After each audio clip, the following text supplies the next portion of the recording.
एक व्यक्ति को रास्ते में यमराज मिल गए। वह व्यक्ति उन्हें पहचान नहीं सका।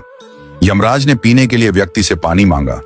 उस व्यक्ति ने बिना कोई प्रश्न किए झट से अपनी थैली से पानी निकाला और उन्हें दे दिया। वृद्ध ने कृतज्ञ होकर जल पिया और फिर कहा, वत्स, मैं यमराज हूं। आज तुम्हारी आयु पूरी हो चुकी है और मैं तुम्हारे प्राण हरने आया हूं।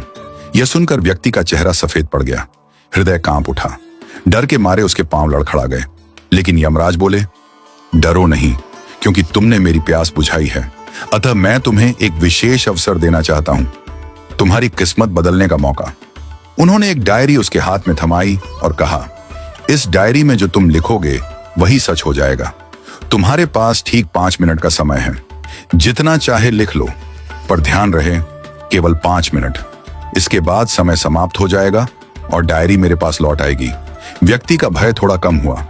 वह सोचने लगा, अब तो मेरी किस्मत मेरे हाथ में है, मैं सब कुछ बदल सकता हूं। उसने जल्दी जल्दी डायरी खोलनी शुरू की। पहला पृष्ठ देखा। वहां लिखा था, तुम्हारा पड़ोसी रामदीन कल लॉटरी जीतकर करोड़पति बनने वाला है। व्यक्ति को ईर्ष्या हुई। उसने लिखा, रामदीन की लॉटरी रद्द हो जाए, वह गरीब ही रहे। दूसरा पृष्ठ लिखा था, तुम्हारा मित्र रघु चुनाव जीतकर मंत्री बनने वाला है। व्यक्ति ने लिखा, रघु चुनाव हार जाए, उसे अपमान झेलना पड़े। तीसरा पृष्ठ, तुम्हारा छोटा भाई विदेश जाकर बड़ा व्यापारी बनने वाला है। व्यक्ति फिर लिखता है, वह कभी विदेश न जा पाए, नौकरी के लिए भटके। इस प्रकार वह एक एक कर पृष्ठ पलटता रहा और हर पन्ने पर दूसरों की खुशियां मिटाने लगा। उसका मन ईर्ष्या और द्वेष से भर गया था। अंत में उसने डायरी का अंतिम पृष्ठ खोला। यह उसका अपना पृष्ठ था, जहां लिखा था, अब तुम अपने जीवन का भविष्य तय कर सकते हो।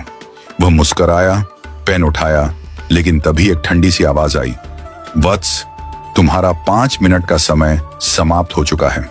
यमराज ने धीरे से डायरी उसके हाथ से ले ली और कहा, तुमने अपने जीवन का सबसे कीमती समय दूसरों का बुरा सोचने में बर्बाद कर दिया। न स्वयं के लिए कुछ लिखा, न अपने जीवन को सुधारने की कोशिश की। यह अवसर तुम्हें ईश्वर ने दिया था, पर तुमने अपनी दुर्बुद्धि से उसे खो दिया। अब पछताने से कुछ नहीं होगा। व्यक्ति फूट फूट कर रोने लगा। हे यमराज, एक मौका और दीजिए, बस एक बार। यमराज शांत स्वर में बोले, वत्स, समय और अवसर दोनों यदि एक बार निकल जाएं, तो फिर लौट कर नहीं आते। यही सत्य है, यही धर्म है। और फिर यमराज अदृश्य हो गए। समय अनमोल है, इसे सोच समझकर उपयोग करो। ईर्ष्या और द्वेष जीवन को नष्ट कर देते हैं। यदि ईश्वर तुम्हें कोई शक्ति या अवसर देता है, तो उसका उपयोग अपने और दूसरों के कल्याण के लिए करो। दूसरों का बुरा चाहने से तुम्हारा भला नहीं होता। जो व्यक्ति अपने भाग्य को सुधारने की जगह दूसरों को गिराने में समय लगाता है, वह अंत में अपने हाथों अपनी ही हार लिख देता है। सच्चा मनुष्य वह है जो अवसर मिलते ही प्रकाश की ओर बढ़े, न कि अंधकार में दूसरों को ढकेलने लगे।